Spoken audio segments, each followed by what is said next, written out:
It is one of the most famous battles in the history of the world, pitting one of the greatest military minds the world has ever seen against an allied Europe. On one side, Napoleon Bonaparte, Emperor of France.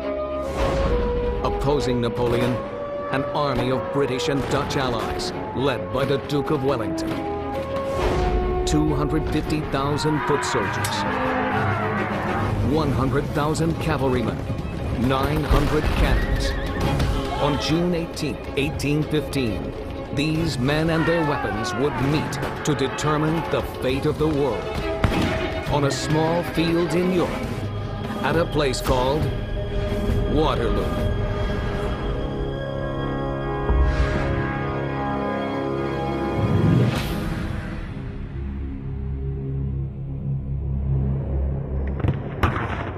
June 18th, 1815. 4 hours into the Battle of Waterloo, two vast armies are locked in mortal combat.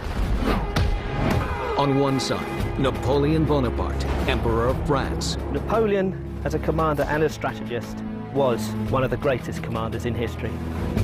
On the other side, an allied army under the future Duke of Wellington. Wellington was the natural man to lead the united forces of the Allies against Napoleon. At stake, all of Europe. At 4 p.m., 12,000 French horsemen thunder toward the British line in one of the greatest cavalry charges in history. Form squares! Form squares! The Allies quickly form British infantry squares. The squares were lines and lines of bayonets.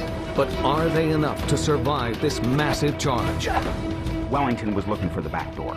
He knew his army had just about had it. The result of this clash will determine the course of the battle and the future of Europe. Can the Allies save themselves and the continent from Napoleon Bonaparte?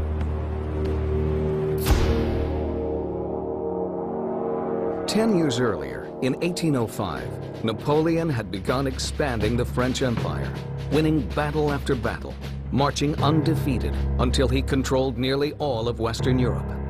But his attempt to conquer Russia failed. While he defeated the Russian army, he couldn't defeat the Russian winter.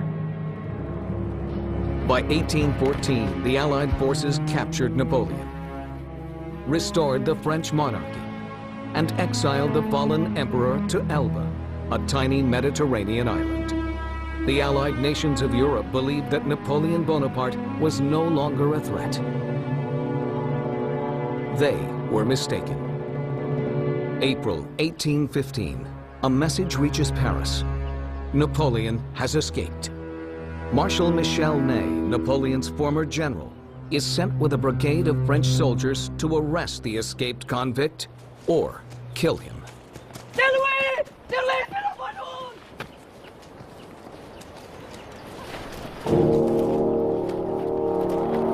After landing on the French coast, Napoleon marches toward Paris, intending to reconquer all that he has lost. Soldats! Visez! Napoleon travels with a small group of loyal officers who had volunteered to go into exile with him. Ney, mon ami, est-ce que tu tirerais sur moi? Napoléon Bonaparte, par ordre du roi Louis XVIII, je demande... Soldats de l'Empire, vous voulez tirer sur votre empereur? Faites-le maintenant.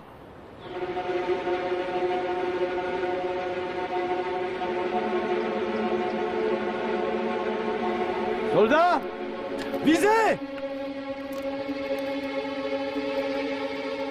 Car je ne m'arrêterai qu'après avoir reconquis le continent qui est légitimement le nôtre.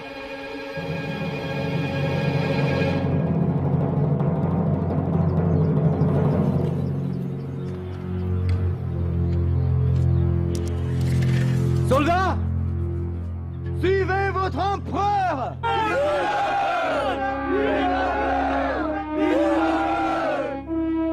En avant! across France, soldiers sent to arrest Napoleon end up joining their former emperor.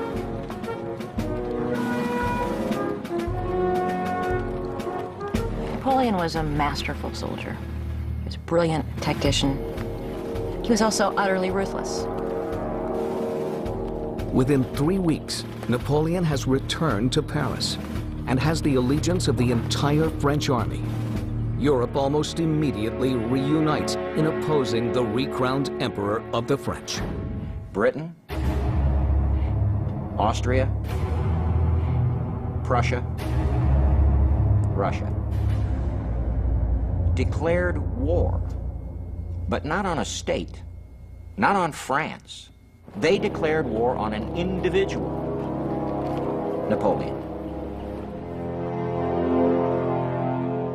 In Brussels, an Englishman by the name of Arthur Wellesley, the future Duke of Wellington, arrives to command an Allied army that was quickly convened to drive Napoleon from power. As a commander, Wellington is markedly different from Napoleon. Wellington was autocratic, aristocratic, not a warm and fuzzy type of soldier. He did not like the underclass troops that he had to have. He called them scum. And he didn't think they were an effective fighting force. We have a very weak army, totally ill-equipped, with a very weak staff. However, his tactics were fantastic, and he was very careful of his men, which caused them to respect him. Napoleon, on the other hand, had a great deal of respect for his troops. They, in turn, were intensely loyal to him. Dying men would scream, "Vive l'Empereur!" as he would come by. But their biggest difference is in their approach to battle. Napoleon was the absolute master of the offense, the attack, was meeting the absolute master of the defense, Wellington. Allied with the British is Prussia, the leading kingdom of the German Empire. The Prussian army is under the command of the elderly Field Marshal, Count Gebhard von Blücher. Blücher was 72 years old by the time of Waterloo. An old man, yet still full of passion, a womanizer, a drinker. He loved life, and more than anything else, he loved killing Frenchmen. Herr General, ein Brief. Ich habe keine Zeit für Schriftverkehr. Aber, Herr General, ist von Napoleon selbst. Hat Friedensverhandlungen angeboten. Napoleon sent peace offers to his former enemies, without results. Napoleon ist eine Bedrohung. Hat uns beim letzten Mal besiegt. Und vielleicht siegt wieder, aber wir werden niemals aufgeben. Niemals! The last thing in the world Napoleon wants to do in 1815 is go to war. He's not ready. The Allies declared war on him, so he did not create the war. The war came to him.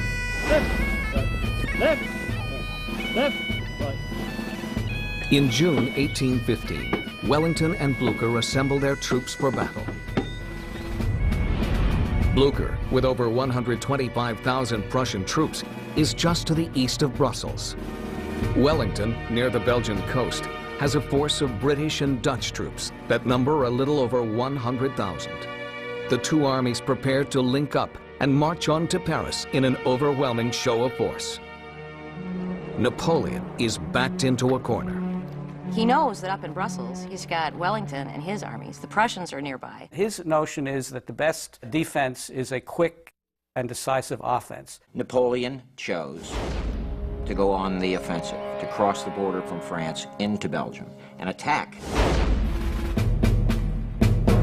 Napoleon moves quickly to ensure that Wellington and Blücher have no time to join forces. He leads his army of 130,000 north to take on each Allied army one at a time. Napoleon would concentrate all or most of his combat power against an element of the enemy force, destroy it, and then reconcentrate that combat power against another element of the enemy force and destroy that until he had actually broken the enemy's will to continue to fight. In his first military action since exile, Napoleon's strategy to divide and conquer works like magic. On June 16, 1815, his advanced troops isolate and attack a much smaller Prussian force. The Prussians quickly fall before the larger French force.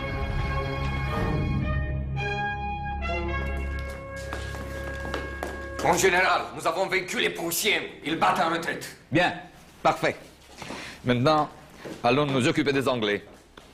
The Prussians are seen in full retreat, and Napoleon believes he's already won half the battle. He orders 1/3 of his army to continue following the fleeing Prussian troops.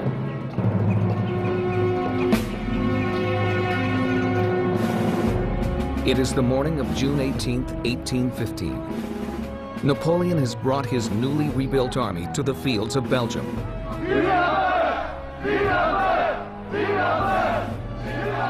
To face the outnumbered English and Dutch army of the Duke of Wellington.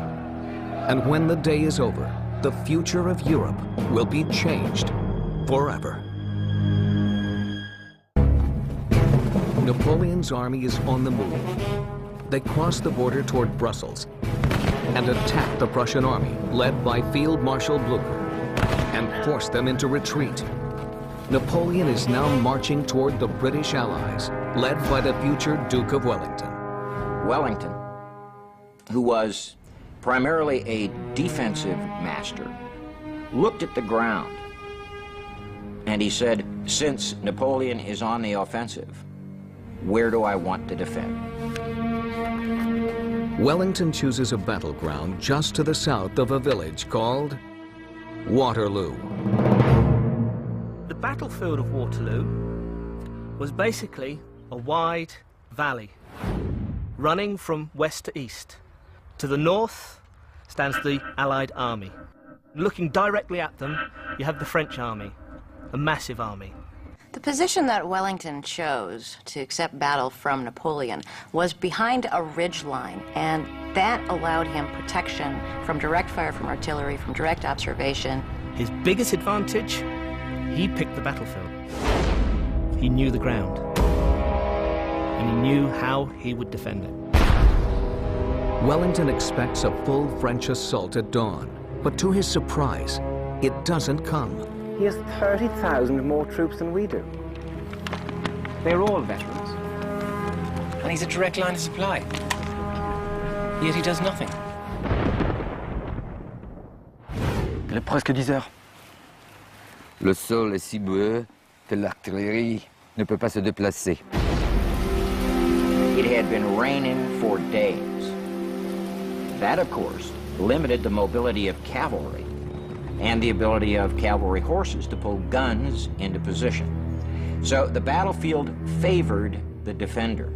In other words, Napoleon had a problem. If Napoleon waits for the ground to dry out, his army may fight more effectively, but it may also give the fleeing Prussians time to circle back and join Wellington. Peut-être devriez-vous donner l'ordre d'attaque? Je donnerai l'ordre quand je jugerai que c'est le bon moment. Jusque-là, nous attendons. Armchair generals have argued for decades about Napoleon's decision to begin the battle late in the day. While some believe the muddy ground was the main issue, not everyone agrees. Napoleon certainly does seem to have grown more weak and lethargic in his later days. He had no real combat experience recently. Some argue that he just lost the edge. But there is evidence of a more compelling reason for the emperor's delay: illness. He had pituitary problems, he had hemorrhoids, he had stomach problems that were not very well diagnosed. He was vomiting throughout the night, and how much sleep he even got is really in question. Napoleon's ill health was kept secret from everyone until nearly 100 years after Waterloo, when documents revealed the serious condition of his health. Rather than fighting a battle to save his empire on that morning, Napoleon should probably have been in a hospital. If you want to get an idea what it was like for Napoleon to be on the battlefield of Waterloo, you have to envision that you have had an entire box of laxative. You have then ridden 20 miles and stayed up all night. And now somebody says, you have to command a war game. What condition are you in? With Napoleon refusing to give orders and the sun already high, Marshal Ney begins to take command of the French army on his own. His first order is an assault on the walled chateau called Hougoumont. Wellington's defensive line stood on a ridge at Waterloo. But in front of the line stood two fortified buildings, Hougoumont and La Haye-Sainte. These were key elements in Wellington's defensive strategy against Napoleon. Troops and sharpshooters in the walled chateaus would prevent the French army from a simple advance over open ground. He considered them to be breakwaters, if you will, so that when the waves of French forces came against him, they would be forced to hit Hougoumont and La Haye-Sainte. The strategic importance of the two farmhouses was that they prevented the French army from simply advancing over open ground. It would divide up the force of the attack coming forward, splitting up the troops into channels that you can then bombard with artillery. Under Ney's orders, 4 regiments of infantry marched toward Hougoumont. If they can capture it, the left side of the British line will be undefended and open to attack. Inside the chateau are a handful of men from the Coldstream Guards, an elite British regiment. At 10 a.m., the French attack.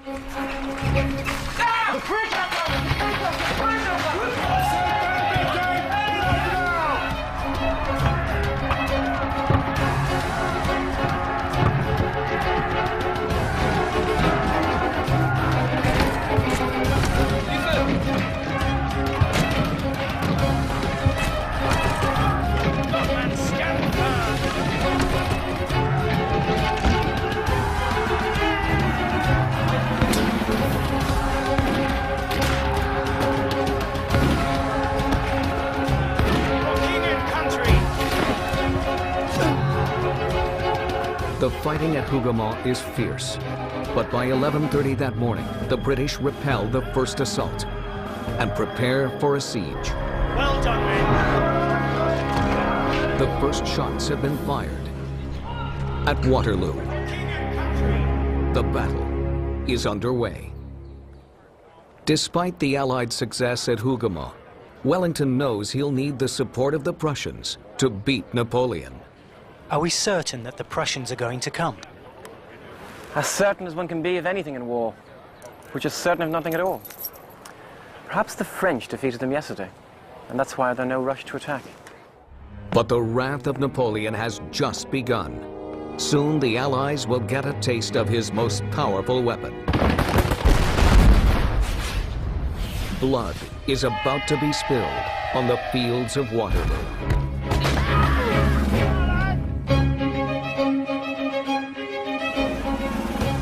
A French attack on the chateau called Hougoumont, ordered by Marshal Ney, has failed. But it has signaled the start of the Battle of Waterloo.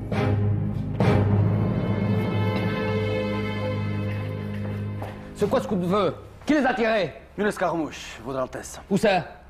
Sur notre gauche, le château. Je crois que nous progressons. Ah oui, ça a commencé. Votre Altesse, est-ce que... Oui, commencez. Faites goûter les Anglais nos canons de 12. Allez-y.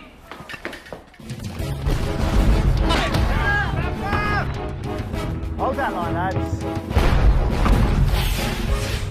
At noon, the French artillery opens up on the British lines. Hold the line, lads! 80 cannons, firing 12-pound solid shot, rip through the British lines. But Wellington does not allow the British to fire back. He will save his cannon shot for when the French infantry and cavalry approach his lines. The ricochet effect was one of the great things about the solid shot. Even on its third bounce, it was still doing devastating effects. It could still break a leg or an ankle.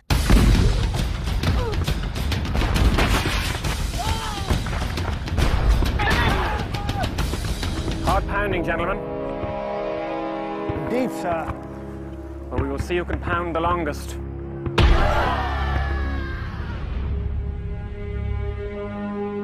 20 kilometers away, Blücher and the Prussians are regrouping after being beaten by the French the day before. But rather than retreat east back to Prussia, the wily general heads north.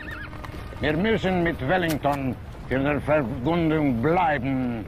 Herr General, ist es dir es ist.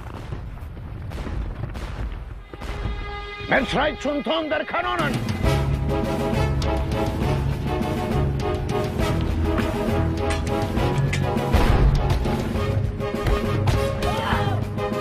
It is estimated that over 500 men were killed in this opening salvo of the battle. Then, at approximately 1 o'clock, Napoleon's guns stopped. With the British troops reeling from the artillery assault, Napoleon quickly assesses the situation and plans the best way to attack the soldiers on the ridge. Attaque directe au centre. C'est la clé de la victoire.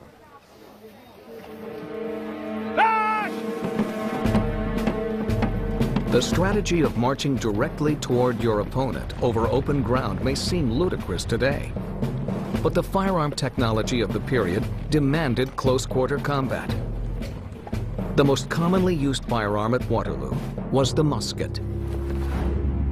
A soldier aiming his musket at another man 100 meters away has about a 1 in 30 chance of hitting him. If his target is 50 meters away, his chances improve to 1 in 3. Napoleon's direct thrust up the Allied center is intended to break Wellington's army in half and cause it to collapse. He clearly thought a good, solid assault would break their will to resist and lead them into a rout. Remember that Napoleon never really encountered the British before himself, and he tended to underestimate their resolve and their determination to hold their ground. The French advanced on the English line in column formation. Each French column consists of a block of men, 150 across, 24 deep, approximately 3,600 altogether. The sheer numbers of this approaching mass was meant to intimidate and terrify an enemy. The alternative to the French column formation was the British line. Essentially a long row of men, 2, sometimes 3 deep. The line formation gives one major advantage over any other. You can bring all your guns to bear. In a column, only the first 2 rows of soldiers can safely shoot their guns. In a line, every soldier can shoot, giving them a tremendous advantage in firepower. At 2 p.m., the British line awaits the advancing columns of Napoleon. He was just going to punch straight up the middle, whereas normally he won his battles through maneuvering on the flanks. This time, he just wanted to go straight up that road and flatten anything that stood in front of him. And he believed he could. At the top of the ridge, the French column meets the English line, with devastating results.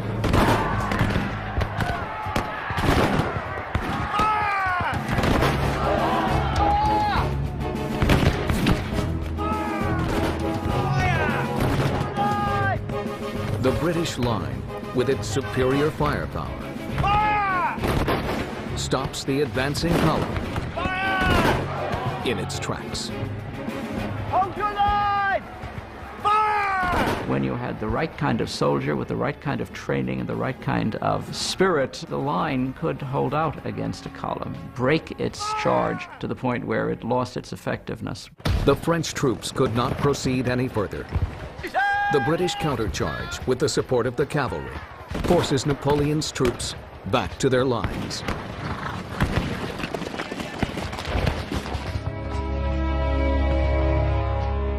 Well, sir, we brought the battle right to Bonaparte.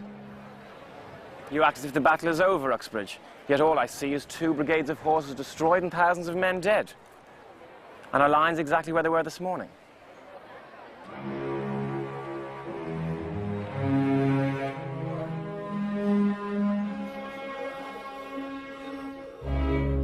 The first frontal assault at Waterloo has left thousands of casualties, with nothing gained.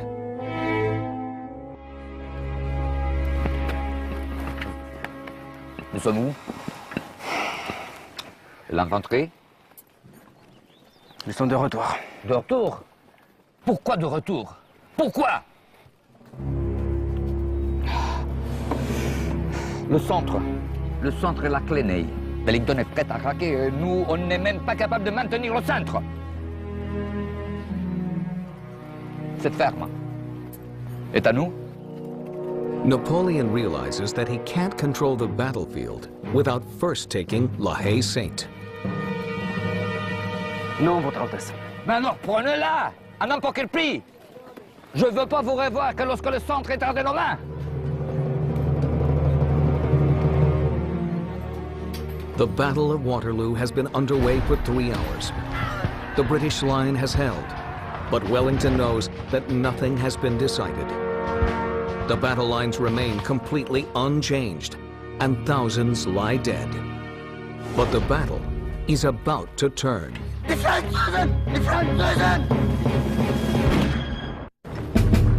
June 18th, 1815. Napoleon Bonaparte now stands poised to once again dominate Europe. His strategy is to take control of the center of the battlefield with a direct attack on the British position at La Haye-Sainte. The most important salient was the one close to Wellington's center, and that was La Haye-Sainte. It was vital that the French had to get this before they could attack the center, which was their first objective of the battle. The walled farmhouse is defended by the King's German Legion. They were Germans who had fled to England when Napoleon conquered their country in 1805.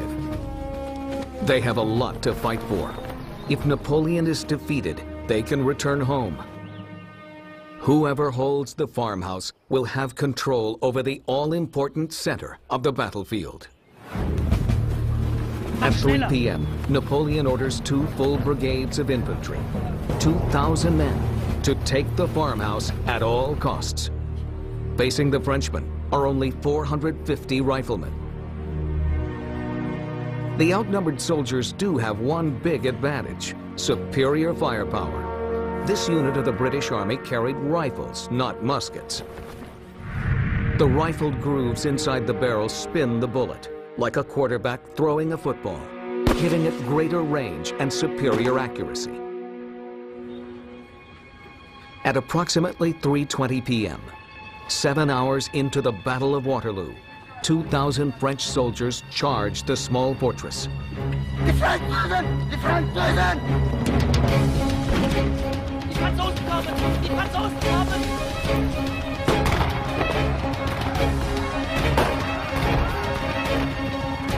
Mach schneller! Attaquez! Attaquez!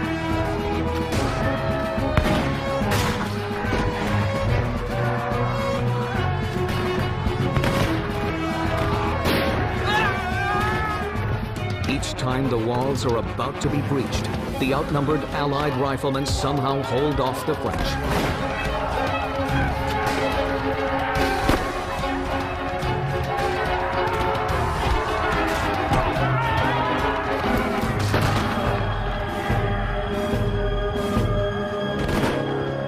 Near 4 p.m., the French sound a retreat. Over 400 of Napoleon's soldiers lay dead. The Allied troops suffered heavy casualties too, but they still held their ground. It always requires more men to take and capture such a position than it does to hold it. The British training was hold until relieved, and if you didn't get relieved, you died in your spot, but you didn't abandon it. During the assault on the walled chateau, the French artillery pounded the British front lines. The carnage from cannon fire was so great, Wellington ordered his troops to fall back behind the ridge overlooking the battle. It appeared to Ney that the British were retreating. What they were doing was just seeking some refuge behind the hill. So Ney was convinced that victory was his, destroy the fleeing British, and the day was theirs. Standard operating procedure at the time was, if the enemy's retreating, release your cavalry.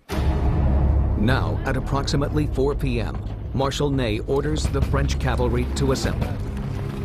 In an incredible display of power, 12,000 French cavalrymen charged the British position.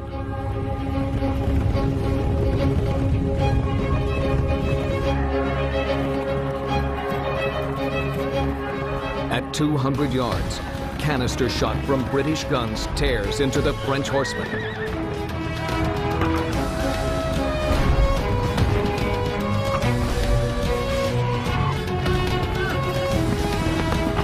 The British infantry is about to face one of the largest cavalry charges in history. But they have a defense in place. The British formed infantry squares, a formation designed specifically to defend against a cavalry attack. At 4 p.m., the squares are put to the ultimate test. The squares were perfect defense against cavalry. Lines and lines of bayonets. Hedgerows of bayonets, as they're described. An infantry square is based on simple animal psychology. A horse will not run into a row of pointed bayonets.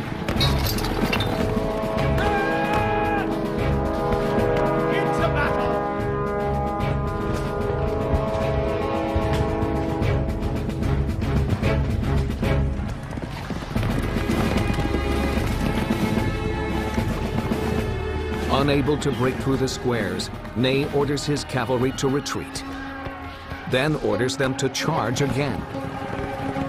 Each time the cavalry fell back, the French cannons bombarded the British squares until the cavalry could charge again.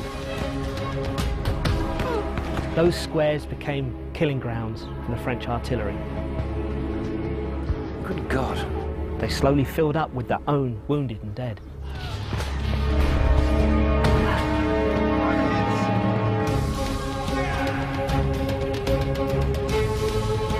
Again and again, the French charge was repeated. And again, the British squares wavered, but held.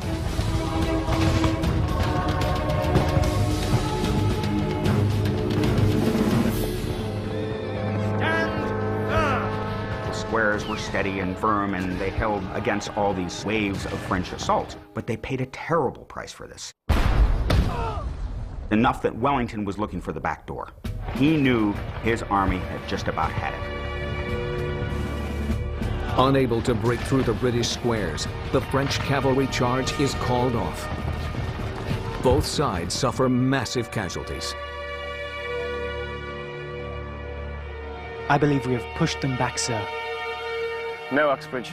We're at the breaking point. We cannot take another charge. If we're to survive, either Knight or the Prussians must come.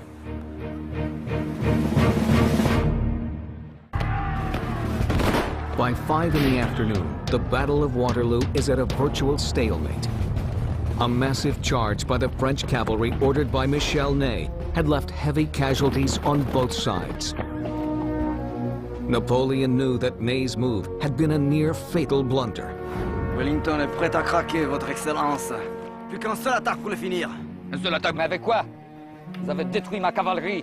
Vous avez détruit mon armée.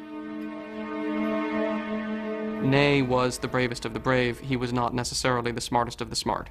And he was not necessarily the sort of commander that you'd give that sort of operational control to. He was undoubtedly courageous. He had a very good eye for tactics. He had very little insight strategically. Despite the setbacks, Napoleon still believes that victory can be his. There were some battles he had fought in the past where he was very close to losing, but he had snatched victory from the jaws of defeat. Napoleon still believes that the key to victory is to control the center of the battlefield. Yet again, he orders his troops to attack La Haye-Sainte. At approximately 6:15 p.m., they march toward the fortress. Earlier in the battle, the Allied riflemen had successfully held off the French infantry. But now they had a problem. They were rapidly running out of ammunition. Wellington knew the importance of holding that. Unfortunately, they found it impossible to resupply them because of their forward position in the Allied lines. If La Haye-Sainte had fallen some 2-3 hours earlier, Wellington would have called it a day and pulled out. Within minutes, over 2,000 French soldiers overwhelmed the Allied stronghold. Defeat comes quickly for Wellington's men. They fought to the last round, until in the early evening, Bering had no choice but to abandon the position by running through the farmhouse and fighting their way through to their own lines on the ridge behind them. Out of the 400 men, 42 got out. That's a 90% casualty rate. But these brave Germans held the center of the battlefield for almost the entire day. This stalled Napoleon's all-out attack on Wellington's main lines on the ridge. But now, the French control La Haye-Sainte. We have lost the farmhouse, Uxbridge, and we are next. Send out riders to find Blucher. Tell him the battle is lost unless he arrives immediately. Immediately. As evening approaches, an army is sighted marching toward the battleground. Napoleon hopes that it is his returning French troops who had pursued the Prussians. Wellington hopes that the unidentified troops are the Prussians. The identity of the distant troops may well determine who is the victor at Waterloo. Bitte? What is it? Where is the Duke? Are you Prussian? Ja, Herr Blücher has brought the army. Good fortune has just lent Wellington a hand. The Prussians arrived at the battle exactly where Wellington needed them. They advanced en masse. It's exactly what Wellington needed. For Napoleon, the news is devastating. But he decides to tell his men the approaching troops are French. Dites aux hommes que le maréchal Grouchy n'est plus loin et qu'il vient nous aider maintenant. Mais Votre Altesse, ce n'est pas Oui, possible. je sais. On ne peut pas nous permettre de faire laisser tomber le moral maintenant. De plus, nous avons toujours la garde. The Old Guard were the elite units of the French army. To even be considered as a member of the Old Guard, you had to be a veteran. They were the type of troop who would fight at the command every time. They would not retreat, they would not fall. Napoleon still saw that he had a chance to succeed, still thinking that maybe only one Prussian corps was coming his way. He could hold them off and then complete the destruction of the British. If Napoleon can act quickly, he may be able to destroy Wellington's army before the Prussians arrive. At this point, he still has superior numbers and the Guard. If anyone were to break through Wellington's wavering line, it would be them. Napoleon orders 4,500 of his finest soldiers to march straight up to the British lines. 20 years of fighting, they had never been defeated. He committed those soldiers to the front to attack again into the British right center. And now, Wellington gives a surprising order. He tells a large number of his troops to lie down behind the ridge. The British load their cannons with double loads of canister shot. Canister shot is a canister filled with balls, and it's used against close-range targets. It is essentially a shotgun round. As the Old Guard march toward the ridge, they get a taste of British artillery. Feuer!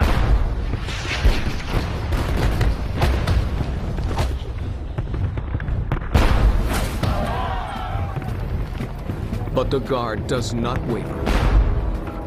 A column of French infantry stretching over 500 yards approaches the thin line of soldiers on the British ridge. As they near the crest of the hill, the firing begins. The first line of British soldiers is easily defeated. Napoleon thinks he has gained an easy victory, but Wellington is about to pull a surprise that will turn the tide of battle and change the future of a continent.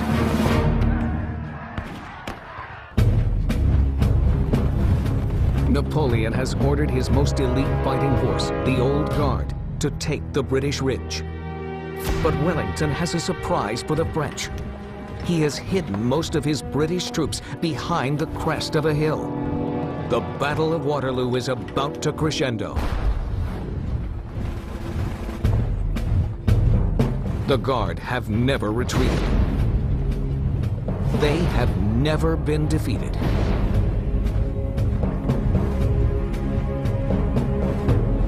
As they approach the British line, the first shots are exchanged.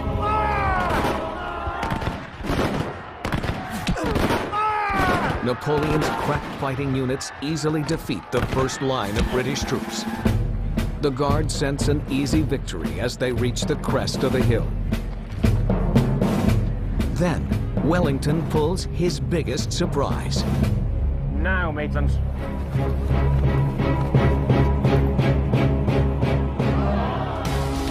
"1,400 British infantrymen stand up at once.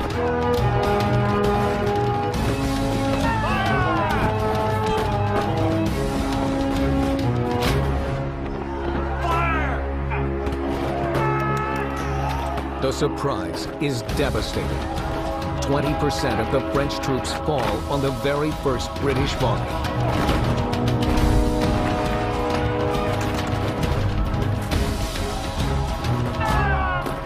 Then at the crucial moment, the command was given by Wellington. With the raising of his hat, he ordered his entire army to advance, bayonets forward. For king and country! Though many of the Guard hold their ground, many others do something they had never done before. They turn and run.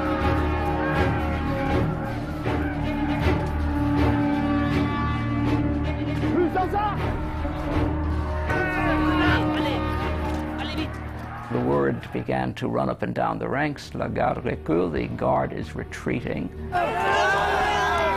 Soon, most of the army follows.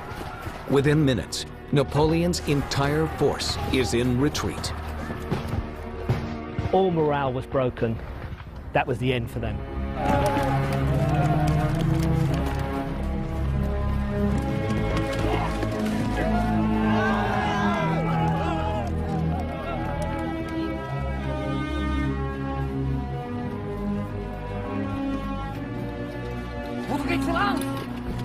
Votre Excellence!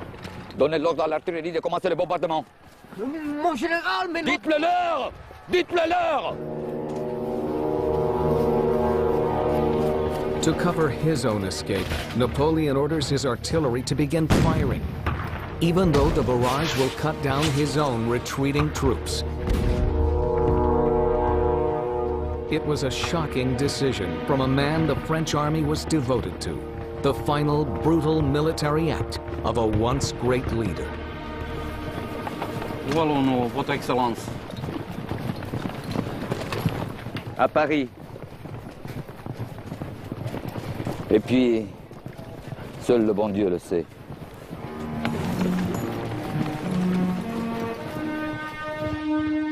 After 9 brutal hours, victory finally belongs to the Allies, but at a terrible cost.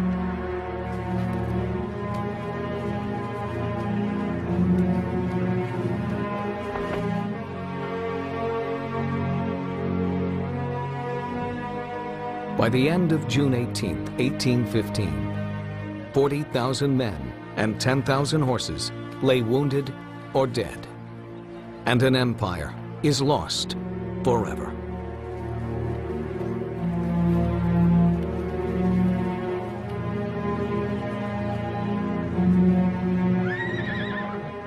If there is a lesson to be learnt from the Battle of Waterloo, for the commander, it is that you must know and understand your enemy. And don't fight until you're absolutely ready to fight. Marshal Michel Ney was arrested by the newly restored French monarchy. He was charged with treason for betraying the king and executed by firing squad. Blücher retired after Waterloo, living another 4 years with the distinct pleasure of knowing he had ended the career of his hated enemy. Wellington became one of the most popular and powerful men in Britain, using his victory at Waterloo to eventually become the Prime Minister of England. Napoleon surrendered himself into the hands of the British authorities. He asked for sanctuary, hoping to live as a private gentleman. as a guest of the British people. Instead, the Allies exiled Napoleon to the most remote island in the Atlantic, St. Helena. Once the undisputed ruler of the greatest empire in the world, he would spend the last few years of his life as the emperor of nothing, a lonely man stranded on a desolate rock in the middle of nowhere. Napoleon fought and won more battles than Alexander the Great, Frederick the Great, Hannibal, and Caesar combined. And yet, we know him for Waterloo. What a tragedy. Waterloo was the last major decisive battle involving all of Europe until we get to World War I. But on June 18, 1815, no one knew this bloody battlefield would lead to a century of peace and prosperity for the entire continent. That night, Field Marshal Blucher and the Duke of Wellington met at the very inn where Napoleon had made his headquarters. Blucher spoke no English and knew only one phrase in French. Quelle affaire! On June 18, 1815, an entire continent was changed. The European empire of Napoleon Bonaparte had been decisively crushed, and a single battle forever became a metaphor for final defeat. A battleground called Waterloo.